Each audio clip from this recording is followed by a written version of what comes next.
নমস্কার, সকলকে আমার আন্তরিক শুভেচ্ছা অভিনন্দন ভালোবাসা রইল।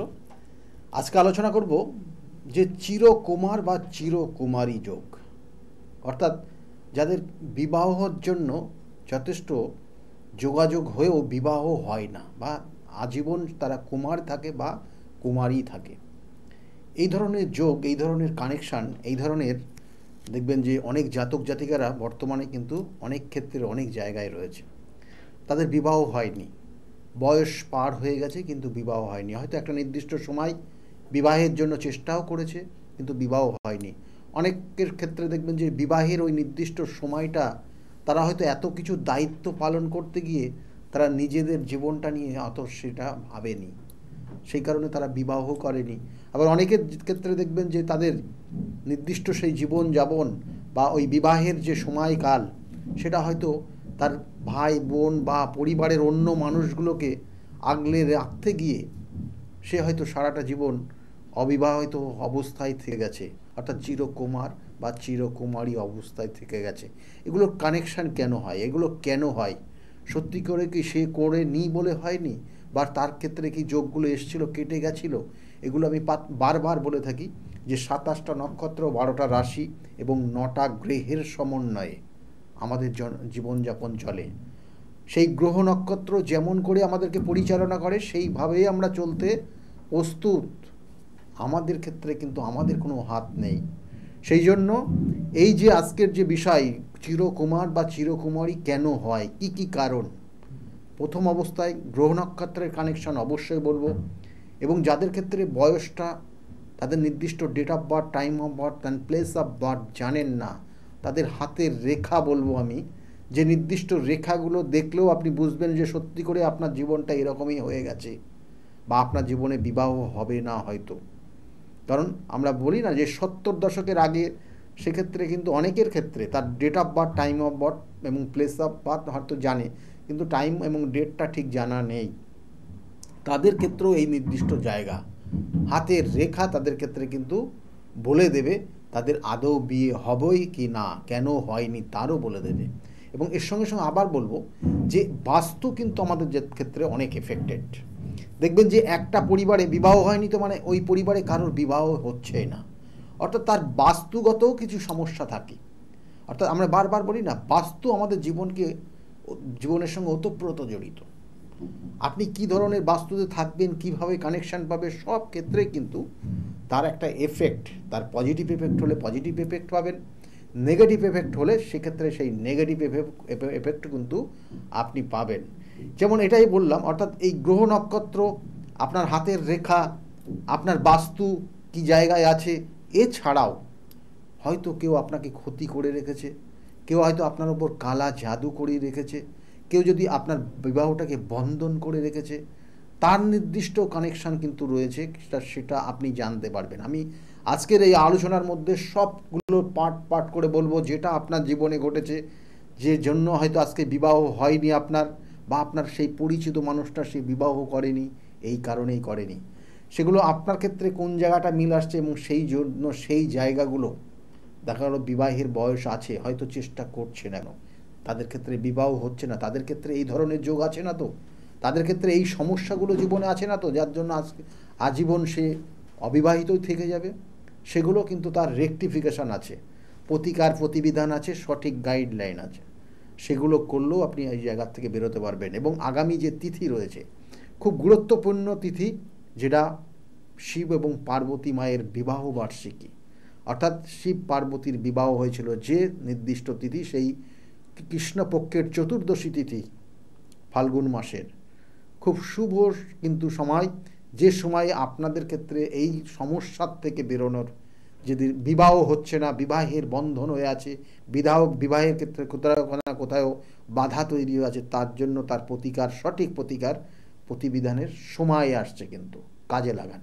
আমাদের জন্ম যে রাশি নক্ষত্র এবং গ্রহের কানেকশান অনুযায়ী বিবাহ কখন হয় না, 2, 7 এবং 11 কানেকশান। এই 2, 7, 11 কানেকশানে হলে তার ক্ষেত্রে বিবাহের যোগ হয়। সেটা দশা অন্তর্দশার কানেকশান বা তার জন্মছকের এই যোগগুলো আছে কি না, এগুলোর পরিপ্রেক্ষিতে তার ওই নির্দিষ্ট সময়ে বিবাহটা হয়। এবার সেই জাতক জাতিকা হয়তো ভাবতে পারে যে আমার যে লাভ ম্যারেজ আছে না অ্যারেঞ্জ ম্যারেজ আছে, কারণ এটাও তো বিবাহের মধ্যেই যুক্ত। সেই জন্য লাভের ক্ষেত্রে 5th হাউসের কানেকশান দেয়, অর্থাৎ 2, 5 এবং 7th 11th কানেকশান যদি হয়ে যায় তাহলে সেই জাতক জাতিকারা আমরা বলে থাকি যে এর ক্ষেত্রে লাভ ম্যারেজ আছে। প্রেমিক প্রেমিকা বা তাদের ক্ষেত্রে দেখে শুনে ভালোবাসার মাধ্যমে তাদের বিবাহ। আর অ্যারেঞ্জ ম্যারেজ কীভাবে কানেকশান পাই না, সেক্ষেত্রে অনেক সময় দেখবেন যে জন্মছকের 2, 7th এবং 11th কানেকশান আছে এবং তার সঙ্গে সঙ্গে 9th কানেকশান পাচ্ছে। কোনো কোনো সময় দেখবেন যে লগ্নপতিরই কানেকশান হয়ে আসছে। অর্থাৎ এই কানেকশানগুলো সাধারণত দেয় যে তাদের ক্ষেত্রে কিন্তু অ্যারেঞ্জ ম্যারেজ। তাই এই লাভ ম্যারেজ অ্যারেঞ্জ ম্যারেজ, কিন্তু যাদের ক্ষেত্রে বিবাহই নেই তাহলে সেক্ষেত্রে কীভাবে কী কানেকশান। যাদের ক্ষেত্রে বিবাহই নেই, প্রথম অবস্থায় গ্রহ নক্ষত্রের কানেকশন অনুযায়ী বলবো যে সপ্তম ভাব, আমি বললাম না 2, 7th 11th, অর্থাৎ 7th মানে সপ্তম ভাব, 2 মানে সেকেন্ড ভাব এবং 11th হচ্ছে সাকসেস, যেটা হচ্ছে একাদশ ভাব। তাহলে এই দ্বিতীয় ভাব, সপ্তম ভাব এবং একাদশের মধ্যে সপ্তম হচ্ছে যার সঙ্গে বিবাহ হবে, অর্থাৎ আপনার যে লাইফ পার্টনার হবে সেই লাইফ পার্টনারের সপ্তম ভাব থেকে ক্যালকুলেশন হয়। তাহলে সপ্তম ভাব এর অধিপতি সে যদি দুর্বল থাকে, সে যদি পাপপীড়িত হয়, সে যদি শনি কানেকশান পায় বা কোনো রাহু কানেক্টেড হয়ে যায় বা এবং সে যদি দুস্থানের সঙ্গে কানেকশান পায়, তাহলে এই সকল জাতক জাতিকার কিন্তু বিবাহের যোগ, অর্থাৎ বিবাহের যোগটা সম্পন্ন হয় না, বিবাহে কেটে যায়, বিবাহ ব্রেক করে। অর্থাৎ বিবাহের আগেই সেই সম্পর্কটা যদি লাভ ম্যারেজও থাকে তাহলে সেক্ষেত্রেও দেখবেন সেই, অর্থাৎ দেখা গেলো যে তাদের ভালোবাসা ছিল, লাভ ছিল তাদের, সেটাও দেখা গেলো বিয়ের আগে কেটে গিয়ে আদৌ আজীবন তারা অবিবাহিতই থেকে গেল। তাহলে এরকম কানেকশান দেয়। অর্থাৎ সপ্তম ভাবের অধিপতি সে যদি পাপ পীড়িত হয়ে যায়, আবার কখনো কখনো দেখবেন যে সপ্তম ভাবের অধিপতি সে পাপ মধ্যস্থ হয়ে যায়, অর্থাৎ তার আগের ভাব ষষ্ঠ ভাব এবং পরের ভাব অষ্টম ভাব, কোনো অশুভ গ্রহ তাকে পাপ মধ্যস্থ করে দিয়েছে। তাহলে সেক্ষেত্রে সেই জাতক জাতিকার ক্ষেত্রেও কিন্তু বিবাহ হতে গেলে বাধা হবে বা বিবাহ হবে না। তাহলে এই একটা কানেকশান। আর একটা কি হচ্ছে, বলছে যে একাধিক পাপ গ্রহ দ্বারা যদি ওই সপ্তম ভাবের অধিপতি দিষ্ট হয়, অর্থাৎ কখনো কখনো সপ্তম ভাবের যে অধিপতি যেখানে অবস্থান করছে সেখানে শনির কানেকশান আসছে, রাহুর কানেকশান আসছে বা কেতুর কানেকশান আসছে বা কোনো অশুভ গ্রহ যেমন দুস্থানপতি সেখানে যদি কানেকশান পায়, তাহলে সেই জাতক জাতিকার দেখবেন যে বিবাহ হয় না বা বিবাহের নির্দিষ্ট যে সময়কাল চলে, আমি প্রথমেই বললাম যে সেই সময়কালে হয়তো সে পরিবারের অন্য মানুষগুলোকে দেখভাল করতে গিয়ে তার জীবনে সে বিবাহ পর্যন্ত করেনি। তাহলে এরকম কানেকশান দেয়। এবং সপ্তম ভাবের অধিপতি এবং সপ্তমপতি, অর্থাৎ সপ্তমপতি যেটা বলা হচ্ছে, সে যদি কি থাকে না কোনোভাবে যদি ওই যে 2, 7th এবং 11th এই যে লিঙ্ক, এই লিঙ্কটা যদি কোনোভাবে তার জীবনে না থাকে, অর্থাৎ তার গ্রহ নক্ষত্রের কানেকশান না থাকে, তাহলেও কিন্তু জানবেন সেই জাতক বা সেই জাতিকার বিবাহ করেনি, সে অন্যকেই, তার পরিবারের অন্য মানুষগুলোকেই দেখে এসছে, সেই অন্য পরিবারের সেই তার নিজের পরিবারের সেই অন্য মানুষগুলোকেই তাকে দেখভাল করতে গিয়ে তার জীবনে আর বিবাহ করা হয়নি। আজকে সে হয়তো অনেক ক্ষেত্রে ভাবছে। এবং অনেক সময় দেখবেন যে সকল জাতক জাতিকার অর্থাৎ চন্দ্রের অধিপতি, আমি এখানে কারক গ্রহ হিসাবে কিছু কানেকশান বলবো, দেখবেন চন্দ্র, শুক্র এবং তার সঙ্গে সঙ্গে লগ্নভাবের সপ্তমে, অর্থাৎ শুধু লগ্ন থেকেই আমাদের ওই বিচার করতে গেলে হবে না, অনেক সময় চন্দ্রের সপ্তমে, শুক্রের সপ্তমে যে ভাবগুলো অবস্থান করছে সেই ভাবেও যদি অশুভ গ্রহ অবস্থান করে বা সেই ভাবগুলোও যদি কোনো অশুভ গ্রহ দ্বারা পীড়িত হয়ে যায়, তাহলেও কিন্তু সেই সকল জাতক জাতিকাদের বিবাহ হয় না। এবং দেখবেন যে অনেক সময় আমরা দেখি যে সকল জাতক জাতিকার, বিশেষ করে জাতকের ক্ষেত্রে শুক্র যদি, কারণ ছেলেদের ক্ষেত্রে শুক্র গ্রহ কিন্তু খুব পাওয়ার আপ না থাকলে তাদের বিবাহ করতে গেলে ভয় পায়, তাদের মধ্যে অনেক কিউরিসিটি তৈরি হয়, তাদের মধ্যে অনেক চিন্তা তৈরি হয়, পারিপার্শ্বিক জায়গা পরিপ্রেক্ষিতে তাদের মধ্যে অনেক দুশ্চিন্তা তৈরি হয় যে এই এত কিছু দেখছি সমাজে, তার পরিপ্রেক্ষিতে আমি বিবাহ করলে বিবাহিত জীবনটা কেমন যেতে পারে, আমি কি এই ধরনের কষ্টর মধ্যে চলে যাব, এইগুলো দেখতে এইগুলো তারা ভাবতে থাকে। যাদের শুক্রটা খুব নিচস্থ, শুক্রটা কম্বাস্ট, শুক্রের পাওয়ার অফ জায়গায় কম, তাদের ক্ষেত্রে এই সমস্যাগুলো তারা বারংবার ভাবে এবং এই ভাবতে গিয়ে তারা এক সময় ডিসাইড করে নেয় যে সেও জীবনে বিবাহ করবে না। আবার কোনো কোনো সময় দেখবেন যে চন্দ্র এবং শুক্র এমন কিছু কানেকশন পেয়ে গেছিল, সেই কানেকশনের কারণে সে একটা জীবনের প্রথম যে স্টেজ বিবাহের আগ মুহূর্তে সে হয়তো কোনো ক্ষেত্রে তার প্রেম ভালোবাসা বা লাভে কোথায়ও আটকে গেছিল, কোথায়ও সম্পর্ক তৈরি হয়ে গেছিল, যে সম্পর্কটা সে কোনো দিন ভুলতে পারেনি এবং তার সঙ্গে সঙ্গে সেই জাতক বা সেই জাতিকার দুজনের মধ্যে ডিটাচমেন্ট হয়ে গেছে, কিন্তু তাদের মধ্যে একজন হয়তো বিবাহ করে নিয়েছে, সে চিন্তাভাবনা করেছে লাইফে সে আর বিবাহ করবে না। অর্থাৎ এটার একটা কানেকশান। আমরা বারবার বলি যে চন্দ্র এবং শুক্র যদি একই কোনো জাতক জাতিকার একইভাবে অবস্থান করে এবং সে কনজাংশনে থাকে, তাহলে সেই জাতক জাতিকা কোথাও না কোথাও ধোঁকা খায়, কোথাও না কোথাও সে তার কারোর দ্বারা কিন্তু প্রতারিত হয়, কারোর দ্বারা সে ব্ল্যাকমেলে কিন্তু শিকার হতে পারে। তাহলে এই জায়গাগুলো কিন্তু তৈরি হয়ে যায়। তাহলে এই কানেকশান থাকলেও কিন্তু তার ক্ষেত্রে বিবাহের জায়গায় সমস্যা হয়। সপ্তমভাবে যদি বুধ বা শনির কানেকশান পায়, অনেক সময় দেখবেন সেই সকল জাতক জাতিকারা হঠাৎ তাদের বিবাহ হয়, নয়তো বিবাহ অনেক দেরি করে হয়ে যায় বা বিবাহ হতে চায় না। বুধের কানেকশান থাকলে জায়গাটা ভীষণ ভীষণ কিন্তু নেগেটিভ ফল দেয় এবং বিবাহ হতে চায় না। এবং সেক্ষেত্রে শুধুমাত্র ওই লগ্নের সাপেক্ষে দেখলে হবে না, সেক্ষেত্রে কিন্তু বললাম চন্দ্রের সাপেক্ষে সপ্তমপতি কী আছে, লগ্নের সাপেক্ষে সপ্তমপতি কী আছে, শুক্রের সাপেক্ষে সপ্তমপতি কে আছে এবং সেটা বুধের কানেকশান, শনির কানেকশান বা এ ধরনের বৃহস্পতির কানেকশান দিচ্ছে কিনা। দেখবেন যে অনেক সময় আমরা সপ্তমে বৃহস্পতি আছে, অনেকের ক্ষেত্রে বিবাহ হতে চায় না। কেন হয় না? কারণ বিবাহ কারক গ্রহ হচ্ছে বৃহস্পতি, কারক গ্রহ কারক স্থানে অবস্থান করলে জানবেন যে বিবাহ হতেই চায় না, লাস্ট মোমেন্টে গিয়ে ব্রেক করে যায়। আবার বিবাহ হলেও বিবাহিত জীবন নিয়ে সমস্যা থাকে। যেহেতু আমরা আজকের আলোচনা করছি যে বিবাহ হয়নি, কাদের ক্ষেত্রে বিবাহ হবে না, এই কানেকশানগুলো থাকলে সেই সকল জাতক জাতিকার ক্ষেত্রে বিবাহ হতে চায় না। আবার লগ্ন চতুর্থ, লগ্ন চন্দ্রর সাপেক্ষে এবং শুক্রের সাপেক্ষে যে সপ্তমপতি, সে যদি পাপমধ্যস্থ হয়, অর্থাৎ তার আগের গ্রহের, তার আগের যে ডিগ্রি আছে সেই ডিগ্রিতে যদি কোনো পাপগ্রহ থাকে, তার পরের ডিগ্রিতেও যদি পাপগ্রহ থাকে, তাহলে সেই জাতক, সেই গ্রহটা সপ্তমের সেই অধিপতি কিন্তু সে কিন্তু পাপমধ্যস্থ হয়ে যায় এবং তার কারণে কিন্তু সে তার বিবাহ হতে চায় না। বা দেখা গেল পাপ পীড়িত হয়ে গেল, তার কানেকশান পেয়ে গেল, তার ওপর দৃষ্টি ফেলে দিল রাহুর, তার ওপর দৃষ্টি ফেলে দিল শনির, তার ওপর দৃষ্টি ফেলে দিল তার ষষ্ঠ ভাব, অষ্টম ভাব বা দ্বাদশ ভাবের কোনো অধিপতি, তাহলেও জানবেন যে ওই জাতক জাতিকার ক্ষেত্রে কিন্তু বিবাহের ক্ষেত্রে বাধা প্রাপ্ত হয়েছিল এবং তার কারণে বিবাহ হয়নি। এগুলো তো বললাম প্রত্যেকটার আমাদের গ্রহ নক্ষত্রের কানেকশান অনুযায়ী। অবশ্যই গ্রহ নক্ষত্রের কানেকশান, আপনি হয়তো আপনার জন্মছক জানেন না, আপনি হয়তো আপনার যে নির্দিষ্ট জন্ম ডেটটাও জানেন না বা সময়টা জানেন না, তাই বলে হবে না। অবশ্যই আপনার হাতের দিকে লক্ষ্য রাখুন, আপনি আপনার হাতের দেখুন নির্দিষ্ট যে রেখা, এই বুধের অর্থাৎ লিটল ফিঙ্গারের ঠিক নিচের স্থানটা, এটা এইখানে আপনার বিবাহ রেখা অবস্থান করছে।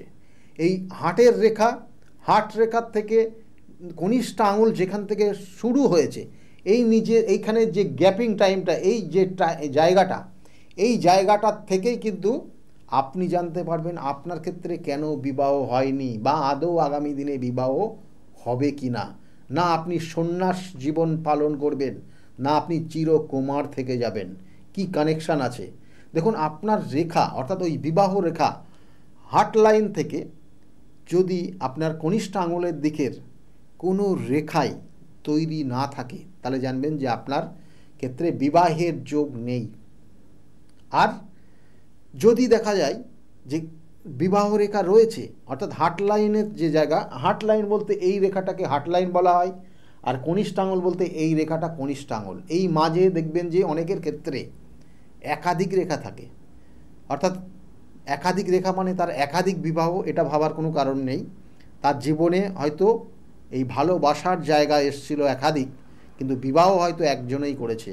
কিন্তু ঘটনা হচ্ছে আপনার ক্ষেত্রে বিবাহ কি আদৌ হবে না, তার কি যোগ আছে? অবশ্যই হাতের ওখানে নির্দিষ্ট জায়গায় আছে।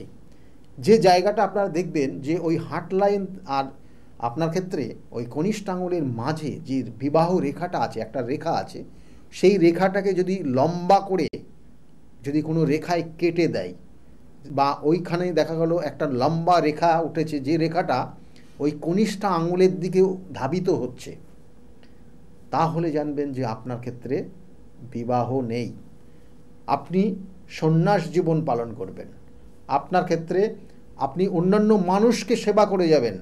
আপনার পরিবারের কোনো একটা সময় এসেছিল, খুব দুঃসময় এসেছিল, যে দুঃসময়ে আপনি আপনার সংসারটাকে ধরতে গিয়ে আপনি জীবনে আর বিবাহ করেননি। আজকে হয়তো অনেক ক্ষেত্রে আপনি মানসিকভাবে কষ্ট পাচ্ছেন, কিন্তু ঘটনা হচ্ছে এটাই। দেখবেন আপনার ওই রেখা, ওই কনিষ্ঠ আঙুলের ওখানে একটা রেখা তৈরি আছে, এবং ওই রেখাটা দেখা গেলো ওই অনেক সময় দেখবেন যে ওই বিবাহ রেখা যেটা বললাম, ওই বিবাহ রেখাটাও কিন্তু টার্ন নিয়ে ঊর্ধ্বগামী হয়ে যায়, অর্থাৎ লিটল ফিঙ্গার যেটা কনিষ্ঠ আঙুলের দিকে ধাবিত হয়। তাহলেও জানবেন যে আপনি ছেলে হন আর মেয়েই হন, আপনার ক্ষেত্রে বিবাহ কিন্তু নেই। বিবাহর ক্ষেত্রে ব্রেক আছে, বিবাহের ক্ষেত্রে বিবাহ হবে না। এটা বললাম রেখা অনুযায়ী, অর্থাৎ হাতের রেখা অনুযায়ী আপনি জানতে পারবেন আপনার ক্ষেত্রে বিবাহ রেখাটা কি। এইবার আরেকটা কানেকশান আপনাদেরকে বলবো, আপনার বাস্তু কিভাবে এফেক্টেড। দেখবেন অনেক জাতক জাতিকার তার বাস্তুতে সে যার নির্দিষ্ট যে বেডরুমটা করেছে, বেডরুমটা ঠিক নর্থ ইস্ট কর্নারে করেছে, অর্থাৎ ঈশান কোণে তার বেডরুম করে রেখেছে, ঈশান কোণে সে শয়ন করে রাত্রে। তাহলে সেই সকল জাতক জাতিকার ঈশান কোণে যারা শয়ন করে, সে তাদের ক্ষেত্রে কিন্তু বিবাহ হবে না, সে মেয়ে হোক আর ছেলে হোক। যোগাযোগ তৈরি হবে, লাস্ট মোমেন্টে গিয়ে ব্রেক করে যাবে। ঈশান কোণ খুব ভাইটাল একটা কোণ, যে কোণ সঠিক জায়গায় সঠিক স্থানে সঠিক ক্যালকুলেশন অনুযায়ী যদি না হয়, তাহলে সেই বাস্তুতে বসবাসরত মানুষগুলো কিন্তু বিভিন্ন ধরনের সমস্যায় ভোগে। তাই ঈশান কোণে কোনো কুমারী মেয়েদের শোয়ার কোনো ব্যবস্থা বা বেডরুম করবেন না, তাতে কিন্তু তার বিবাহে বাধা হবে। ঈশান কোণে একটা নির্দিষ্ট সময় থাকলে পরে তাদের পড়াশোনা, তাদের কেরিয়ারে উন্নতি হয় ঠিকই, কিন্তু বৈবাহিক জীবন কিন্তু ওই কন্যাটা কখনো সুখকর নয়। দেখবেন কোনো কোনো ক্ষেত্রে, যেহেতু আমরা একটু বাস্তুর মধ্যে আসলাম, আর একটা পয়েন্ট বলে দিই, যাদের ক্ষেত্রে সন্তান আসছে না, সেক্ষেত্রে বলবো কোনো দম্পতি যেন ওই ঈশান কোণে শয়ন না করে, তাদের ক্ষেত্রে কিন্তু সন্তান আসতে বাধা তৈরি হবে। তাহলে এই ঈশান কোণটা কতটা এফেক্টেড, এবং এই ঈশান কোণের সাপেক্ষে আর একটা জিনিস বলবো, যে আপনার বাস্তুতে যেমন ঈশান কোণ বললাম, ঠিক সমপরিমাপ আপনার যদি বাস্তুর দক্ষিণ এবং পূর্ব কর্নার, যেটাকে বলা হয় অগ্নিকোণ, এই দক্ষিণ এবং পূর্ব কর্নারে যদি কোনো কারণে নেগেটিভ এনার্জি থাকে, কি নেগেটিভ এনার্জি, কারণ ওখানে হচ্ছে অগ্নির স্থান, কারণ অগ্নিকোণ, সেখানে যদি জলের জায়গা করে দেন, তাহলে আপনার বাড়ির কোনো জেনারেশন শ্রীবৃদ্ধি হবে না। অনেকে হয়তো ওখানে সেপটিক ট্যাঙ্ক, ওখানে অনেকে হয়তো ওয়াশরুম, অনেকে হয়তো আপনার অন্যান্য জলের জায়গাগুলো করে রেখেছেন। দেখবেন যে ওই বাড়িতে হয় বিবাহ হলে সন্তান আসছে না, আর কোনো কোনো ক্ষেত্রে দেখা যায় যে বিবাহই হচ্ছে না ওই বাড়িতে দেখা গেলো একাধিক ছেলে মেয়ে, তাদের বিবাহ হচ্ছে না। যদি ওই উত্তর পূর্ব কর্নার আর দক্ষিণ পূর্ব কর্নার যদি ডিস্টার্ব থাকে বাস্তুতে, তাহলে কিন্তু আপনার জীবনের এই সমস্যাগুলোই ভুগবেন। আপনার জীবনে বিবাহ না হয়ে আপনি চিরকুমার থেকে যাবেন। এগুলোর সঠিকভাবে তার প্রতিকার প্রতিবিধান আছে। আমি বারবার বলে থাকি যে এই যে বিবাহ, একটা মাঙ্গলিক শুভ অনুষ্ঠান, যে অনুষ্ঠান দুটো পরিবারের মেলবন্ধনে হয়, যে অনুষ্ঠান এর মাধ্যমে দুটো জীবনকে এক জায়গায় স্থাপন করা হয় এবং এই এক জায়গায় একই জীবনযাপনে তাদের মত, কিন্তু তাদের দুটো মতকে এক জায়গায় নিয়ে এসে তারা পরবর্তী জীবনটা চালনা করে। সেই শুভ অনুষ্ঠান তাদের জীবনের জেনারেশনকে কিন্তু বাড়ায়, অর্থাৎ তাদের সন্তান আসবে, তাদের পরবর্তী জেনারেশন তৈরি হবে। কারণ এই এতটা শুভ অনুষ্ঠান সেই বিবাহ যোগ, সেই ক্ষেত্রে আপনার ক্ষেত্রে হয়তো বিবাহটা হচ্ছে না। আগামী যে শুভ যোগ রয়েছে শিব চতুর্দশী তিথি, শিব, আমি বারবার বলি যে শিবকে কিন্তু তপস্যা করেই মা পার্বতী পেয়েছিলেন এবং এই নির্দিষ্ট দিনে তাদের বিবাহ হয়েছিল। সেই জন্য বলা হয় শিব এবং শক্তির মিলন হয়েছিল এই নির্দিষ্ট তিথিতে, এবং এই শিব এবং শক্তির নির্দিষ্ট মিলন।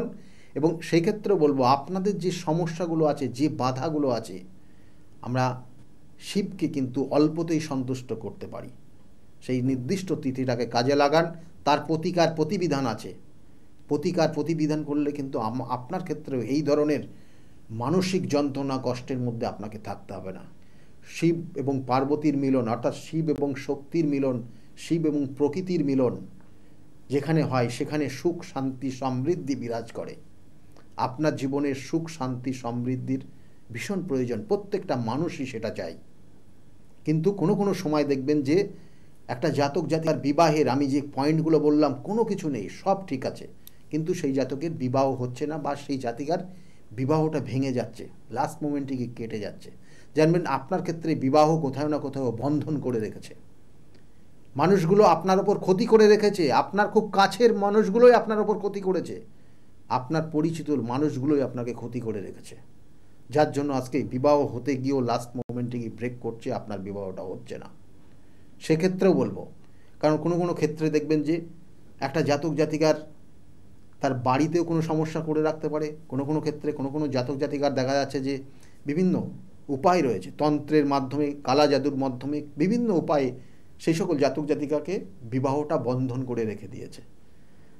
বা কখনো কখনো তার সন্তান হচ্ছে না, বিবাহ হওয়ার পরেও সে সন্তানের জায়গা ডিস্টার্ব করে রেখেছে। এগুলো কিন্তু বিভিন্ন তন্ত্রের বিভিন্ন তুকতাকের মাধ্যমে এগুলো করে রাখে।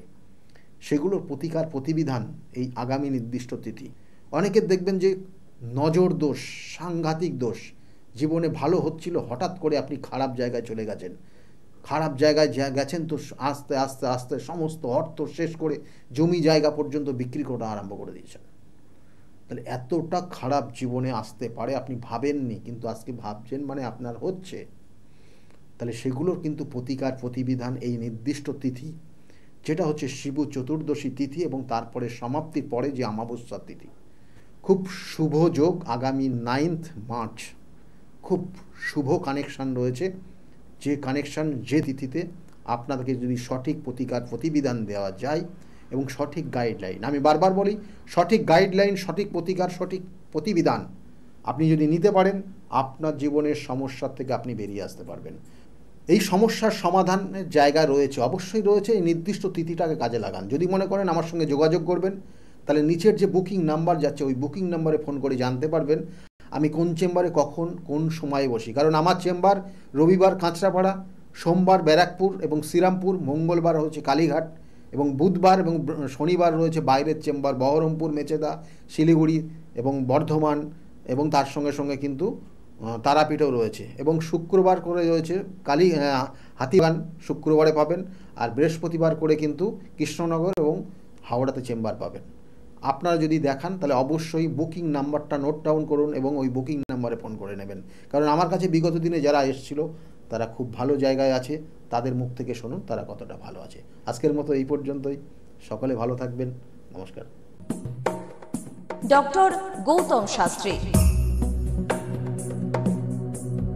আর 5 জন অ্যাস্ট্রোলজারের থেকে কেন তিনি আলাদা? স্বাভাবিকভাবে আপনাদের মনে এই প্রশ্ন আসতেই পারে। দূর দূরান্ত থেকে নানান সমস্যায় জর্জরিত মানুষ ছুটে আসে তার কাছে। গ্রহদোষ হোক কিংবা কাল সর্পদোষ, অথবা ধরুন মাঙ্গলিক দোষ কিংবা অন্য যে কোনো সমস্যা। তারা জানেন সব সমস্যা স্থায়ী সমাধানে এক এবং অদ্বিতীয় ডক্টর গৌতম শাস্ত্রী। চলুন আজ আপনাদের সাথে পরিচয় করিয়ে দিই এমন কিছু মানুষের এবং শুনে নিই তাদের কথা। আমি সোমনাথ মজুমদার, কল্যাণীতে থাকি। আমি গৌতমবাবুর কাছে দীর্ঘদিন ধরে আসি। ওনার ব্যবহার, ওনার কার্যক্রম আমার জীবনের জন্য যথেষ্ট প্রভাব বিস্তার করেছে। বিশ্বাস করি, ভরসা করি এবং ভবিষ্যতে ওনার মত অনুযায়ী চলতে পারবো বলে। আপনার নাম? আমার নাম ছায়া গুপ্তা। কোথা থেকে আসছেন? আমি ভদ্রেশ্বর থেকে এসেছি। এখানে এসে কোনো উপকার পেয়েছেন? প্রচুর উপকার পেয়েছি। আমার যে কোনো সমস্যা ছিল, সমস্যার সমাধান হয়েছে এবং আমি ছাড়া আদার্স অন্য কারোকেও নিয়ে এসেছি, তারাও উপকার পেয়েছেন বা পাচ্ছেন। আগামীকালও যারা আসবেন তারা উপকার পাবেন। আপনাদেরকে অনুরোধ করছি, যার যে কোনো সমস্যা আছে এসে গৌতম শাস্ত্রীর সঙ্গে যোগাযোগ করুন। আপনার নাম? আমার নাম সুচিত্রা দাস। আমি পায়রাডাঙ্গা থেকে এসেছি। এখানে কিভাবে এলেন? এখানে একজন আমাকে খবর দিয়েছিল, আমার সঙ্গে চেনা পরিচিত, সে এসেছিলেন। তা আমাকে বললো যাও, ইনি এখানে গেলে কাজ হবে। তার সূত্র ধরেই আসা এখানে। উপকার পেয়েছেন? হ্যাঁ, আমি এসেছি আমার দুই ছেলের জন্য, আমার নিজের জন্য। আছি, ভালো আছি। তার মানে আপনি যার রেফারেন্সে এসেছেন তিনি প্লাস আপনি, আপনারা সবাই উপকৃত হয়েছেন, তাই তো? হ্যাঁ, উপকৃত আছি। আপনার নাম? কোথা থেকে এসেছেন? শিবানী কর্মকার। আমি এই দমদম অঞ্চল থেকে এসেছি, মানে বাঙুর থেকে এসেছি। এখানে কিভাবে জানতে পারলেন? আমি ফেসবুকের মাধ্যমে জানতে পেরেছি ডক্টর গৌতম শাস্ত্রীর কথা। উনি হাতিবাগানেও বসেন, সেখানেই আমি গিয়ে যোগাযোগ করেছি আর কি। যোগাযোগ করার পর আমি ওনার বাড়ি কাঁচরাপাড়ায় এসেছি ওই রটন্তী কালী পুজোর উপলক্ষে পুজো পাঠে যোগদান করার জন্য। আমার এসে বেশ ভালো লেগেছে। ওনার এখানে সবাই কি বলবো, ভক্তি সহকারে মানে নিজের ওনার উনি যা বলেন মোটামুটি ভালোই উপকার হয় মানুষের। শুনেই আমি এসেছি। আমিও প্রথম এলাম, এসে দেখছি চারিদিকে জনসমুদ্র থেকে খুব ভালো লাগছে। আশা করি আমি যে উদ্দেশ্য নিয়ে এসেছি সেটা নিশ্চয়ই কার্যকরী হবে, এই আশা রাখি আর কি ডক্টর গৌতম শাস্ত্রীর কাছে। নমস্কার, আমি শর্মিষ্ঠা। আমি দীর্ঘ 5 বছর ধরে গৌতমদার কাছে আসি। আমি যখন প্রথম এখানে এসেছিলাম আমার ব্যবসায় প্রচণ্ডভাবে ক্ষতি হয়েছিল, কোনো উন্নতি ছিল না, নেগেটিভিটি আর ডিপ্রেশন আমাকে ঘিরে ধরেছিল। তো এক আত্মীয়র কথা শুনে আমি এখানে আসি। আসার পর দাদা আমাকে যে অ্যাডভাইসগুলো করেছিল এবং যে উনি ক্রিয়াগুলো আমায় করতে বলেছিল সেগুলো আমি করার পর খুব ভালোভাবে উপকার পাই। ফলে আজ থেকে 5 বছর আগে যে পরিণামটা ছিল ব্যবসার লস, সেই লস থেকে আমি প্রচণ্ড ভালোভাবে রিকভারি শুধু করিনি, আমি সাকসেস পেয়েছি। এরকম অনেক সময় হয়েছে যে দাদা আমাকে বলেছিল যে এগুলো করলে ভালো হবে না বা এটা করো না, আমি না শুনে নিজের মতন করে করেছিলাম। ফলে সেখানেও আমার ক্ষতি হয়েছিল। এই ক্ষতি হওয়ার পর থেকে উনি যখনই আমাকে যা বলে আমি সেইগুলোই আমি শুনে চলি এবং প্রত্যেকটা পদে পদে তার প্রমাণ মেলে সাকসেসের মাধ্যমে। আমার সাকসেস হওয়ার পর আমি আমার বন্ধুদেরও এখানে রেফার করেছি, যাদের পার্সোনাল এবং প্রফেশনাল লাইফে যে সমস্ত প্রবলেম ছিল তারা সেগুলোর থেকে রিকভার করে বেরিয়ে এসছে, খুব উন্নতি লাভ করেছে। এই সমস্ত ঘটনা আমাদের এবং আমার বন্ধু বান্ধবের জীবনে এতটাই একটা পজিটিভ সাইন এনেছে। আমি এবং আমার বন্ধু এবং আমার আত্মীয়রা সবাই আমরা গৌতম শাস্ত্রী, ডক্টর গৌতম শাস্ত্রীর কাছে আমরা সবাই উপকৃত লাভ করি এবং আমরা ডক্টর গৌতম শাস্ত্রীর কাছে অসংখ্য ধন্যবাদ জানাই, উনি আমাদের এত সুন্দরভাবে অ্যাডভাইস করে থাকেন বলে।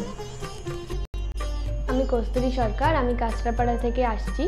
আমাকে মা ক্লাস 12-এ ডক্টর গৌতম শাস্ত্রীর কাছে নিয়ে আসে। তো সেখানে আসার পর আমাকে ডক্টর গৌতম শাস্ত্রী কিছু রেমেডি দেন, তো আমার খুব সাহায্য হয় তাতে।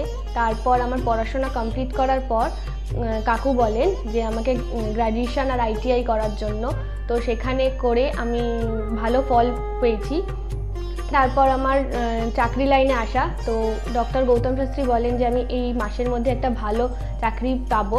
তো সেটা 1 মাসের আগেই আমি পেয়ে গেছি। তো আজকে সেটাই জানাতে এসেছি কাকুকে যে আমি চাকরি পেয়েছি। তো আপনারাও যদি আসতে চান, ভালো ফল পেতে চান, কাকুর সাহায্য পেতে চান, তো আপনারাও আসুন। আশা করি আপনারাও ভালো ফল পাবেন এবং সাহায্য পাবেন। নমস্কার, আমি জয়িতা গুহ। আমি গত এপ্রিল মাস থেকে খুব সমস্যায় পড়েছিলাম। আমার কাজের দিক থেকে সমস্যা ছিল, বসের সাথে এবং পারিপার্শ্বিক আমার যে কলিগরা ছিল তাদের সাথে খুবই সমস্যা জড়িত হয়েছিলাম। তো তারপরে সেই কাজটা আমি আর অবশেষে টিকিয়ে রাখতে পারিনি, সেটা আমাকে বাধ্য হয়েছিলাম আমি সেটা ছেড়ে দিতে। তারপরে একটা খুব আর্থিক দিক থেকে খুব ভেঙে পড়েছিলাম। তো সেই সমস্যায় জর্জরিত হয়ে বুঝতে পারছিলাম না কি করব। তো হঠাৎ একদিন টিভিতে প্রোগ্রাম দেখি ডক্টর গৌতম শাস্ত্রী, ওনার কথাবার্তা, ওনার যে উপাচারগুলো রয়েছে যেগুলো উনি বলেন প্রতিকার, সেগুলো শুনে আমার খুব ভালো লেগেছিল।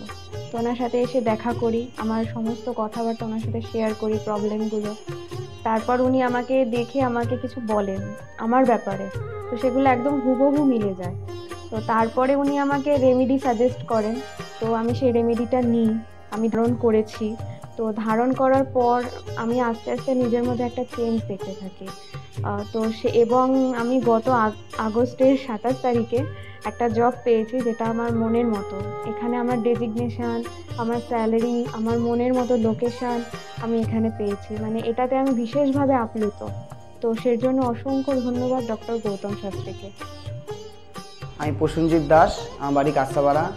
আমি ডক্টর গৌতম শাস্ত্রীর দেখেছিলাম টিভিতে, ওখান থেকে দাদার ফোন নাম্বার নিয়ে দাদা বাড়িতে আমি আসি, এসে দাদাকে আমার সমস্যার সমাধান বলি। আমার একটা সমস্যা, প্রচুর বড় সমস্যা ছিল, সেটা হচ্ছে আমাদের বাড়ি ঘরের সমস্যা ছিল, অনেক বছর ধরে সমস্যা ছিল, সেটা দাদা ঠিক করে দিয়েছে। এখন সেটা আমি বাড়ি করতেও চলেছি। তার সাথে সাথে আমার ব্যবসা বাণিজ্য কিছুই করতাম না, একটা নর্মাল কাজ করতাম। কাজ করার পর আমি এখন ব্যবসা বাণিজ্য উন্নতি হয়েছে, প্লাস দাদা যে প্রতিকারগুলো দিয়েছে সেগুলোকে আমরা এক্সেপ্ট করেছি। দাদার সাথে খুব ভালো ব্যবহার হয়েছে। এখন আপনারাও আসুন, এসে দাদাকে সমস্যা সমাধানের কথাগুলো বলুন, দাদা অবশ্যই আপনার সমাধান করে দেবে। ডক্টর গৌতম শাস্ত্রীর চেম্বারে আপনি কতদিন আসছেন? আমি প্রায় 2.5-3 বছর ধরেই এখানে মানে রেগুলারলি আসছি। মোটামুটি আমার যখনই অসুবিধা হচ্ছে আমি তখনই চলে আসছি। আপনি কোন চেম্বারে দেখিয়েছেন? আমি এখানকার কাছড়াপাড়া চেম্বারে। কাছড়াপাড়া চেম্বারে দেখিয়েছেন, মানে আপনি যে সমস্যাটা নিয়ে এসেছেন ওটা কি আপনার কিওর হয়েছে? হ্যাঁ, আমি প্রথমে যে সমস্যাটা, পড়াশোনার সমস্যা নিয়ে প্রবলেমে পড়ে ওনার কাছে এসেছিলাম, তা মোটামুটি আমার যত দিন যাচ্ছে ইমপ্রুভ হচ্ছে আস্তে আস্তে। না, আপনার কাজ হয়েছে এটাই বলতে চাইছেন, তাই তো? Thank you. আমার নাম অয়ন দাস, আমি শ্রীরামপুর থেকে আসছি। আমি বেসিক্যালি এখানে এসেছিলাম গত 1 বছর আগে আমার পড়াশোনা এবং কাজবাজের জন্য। এর আগে আমি অনেক জায়গায় গিয়েছিলাম, অনেক অ্যাস্ট্রোলজার দেখিয়েছিলাম, কিন্তু সেখানে আমি সমস্যার সমাধান পাইনি। তো ওনার প্রোগ্রাম টিভিতে চলে, আমি সেখানে দেখেছিলাম, দেখে এবার বিভিন্ন ওনার সাথে যোগাযোগ করি। যোগাযোগ করার পর ওনার চেম্বারে আসে, ওনাকে সমস্তটা বলি। তো বলার পর আস্তে আস্তে অনেকটা আমি উপকৃত হয়েছি। কিছুটা আমার যেমন অবস্থাটা খারাপ হয়ে গেছিলো যতটা, তার থেকে অনেকটাই বেটার আছি। আশা করব ভবিষ্যতে এর থেকেও ভালো ফল পাবো। আমি আপনাদের অনুরোধ করবো আপনারা এসে দেখতে পারেন, যাদের অনেক সমস্যা চলছে এখানে এসে একবার কন্ট্যাক্ট করুন। ওনার শো চলতে থাকে টিভিতে, ওখান থেকে যোগাযোগ করতে পারেন ওনার সাথে, অবশ্যই আপনারা ফলাফল পাবেন। Hi everyone, I'm Simranpreet Kaur. I'm an actress. 2018-এ তার আগে আমার খুব খারাপ সময় যাচ্ছিল। আমার স্টাডি লাইফ, আমার career life, really it's very bad in that situation, that time. But যখন আমি 2028-এর মাঝামাঝিতে আমার মম আমাকে ডক্টর গৌতম শাস্ত্রীর কাছে নিয়ে আসে। আঙ্কেলের সাথে যখন আমি কথা বলি, আঙ্কেল যখন আমার প্রবলেমগুলো শোনে, যেরকম করে গাইড করে তেমনি আমি চলি। তারপরে ধীরে ধীরে আমার প্রবলেমগুলো ম্যাক্সিমাম 90%, জাস্ট আমি বিলিভ করতে পারিনি যেটা সত্যি হবে। রেজাল্টটা খুবই ভালো ছিল, আর এরকম রেজাল্ট হবে আমি জানতাম না। এখন আমি একটা ভালো আমার ক্যারিয়ার চলছে। আমার স্টাডি লাইফের মধ্যে অনেক প্রবলেম ছিল, অনেক প্রবলেমস। আমার ফ্যামিলি লাইফেও খুব প্রবলেম ছিল, সব প্রবলেম মানে গায়েব হয়ে গেছে। আগে যেরকম ডিপ্রেশনে ছিলাম, খুব ডিপ্রেশনে থাকতাম, খুব মানে একটা খারাপ একটা সিচুয়েশন ছিল। বাট এখন 3-4 মাসের মধ্যে মানে জাস্ট তখন আমি ভাবতে পারিনি। তারপরে আমি তো প্রথম যখন আসি তখন আমি একদম বিলিভ করি না যে এগুলো কি হয় বা কিছু। আমি মাকে বলি দেখাবো না, এই ওই অনেক কিছু করি। কিন্তু যখন দেখানোর পর যখন আমি 1-2 মাসের মধ্যে যখন ধীরে ধীরে একটুখানি ভালো হতে পারি, আমার লাইফে যখন একটু একটু করে ভালো হচ্ছিল, তখন আমি ফিল করলাম যে না সত্যি ভালো হচ্ছে ওনার গাইডে। আর তার 3-4 মাসের পরে একদম আমি রেজাল্টটা দেখতে পারছিলাম, ফিল করতে পারছিলাম মানে ন্যাচারালি।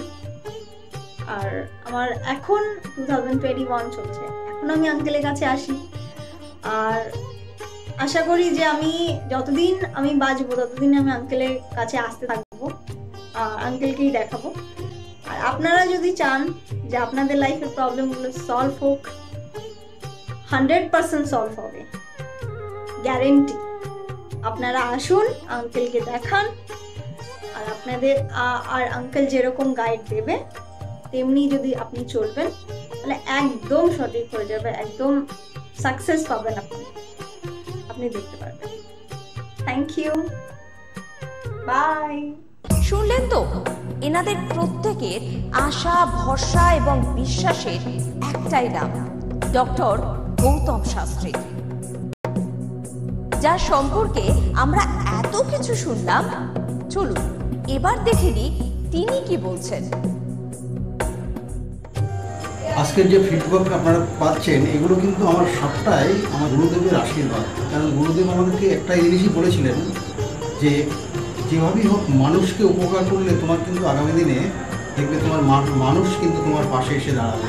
এবং সেইভাবেই আমি কিন্তু যেভাবে সকলের উপকার বা আমি যতটা কাজ করছি সকলে উপকৃত হচ্ছে, এবং এর জন্য আমিও কিন্তু খুব আনন্দ পাই যখন তারা বলে যে না দাদা আমি আপনার এই কারণে এই জন্য এসেছিলাম, এই কাজটা আমি পেয়ে গেছি। সুতরাং আমিও চাই যে এইভাবে মানুষের পাশে থেকে মানুষকে সহযোগিতা করে মানুষকে আরও ভালো জায়গায় পৌঁছে দেওয়া।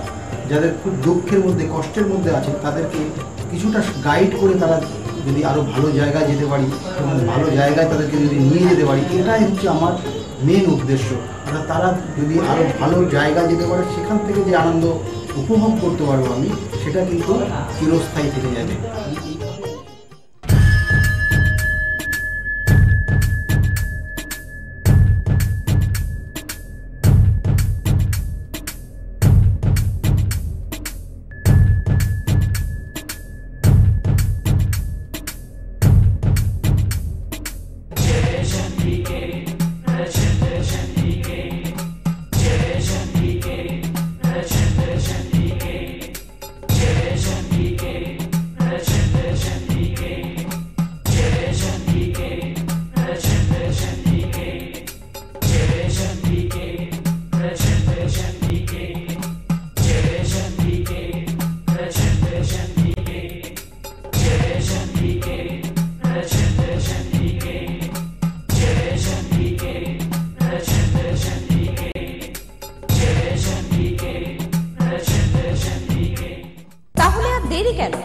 চটপট ফোন করুন 9836410969 অথবা 8335805241 এই নাম্বারে।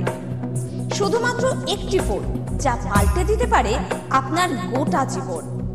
জ্যোতিষবিদ, বাস্তুবিদ, হস্তরেখা বিশারদ ও spiritual guide doctor Gautam Shastri, এক এবং অদ্বিতীয়।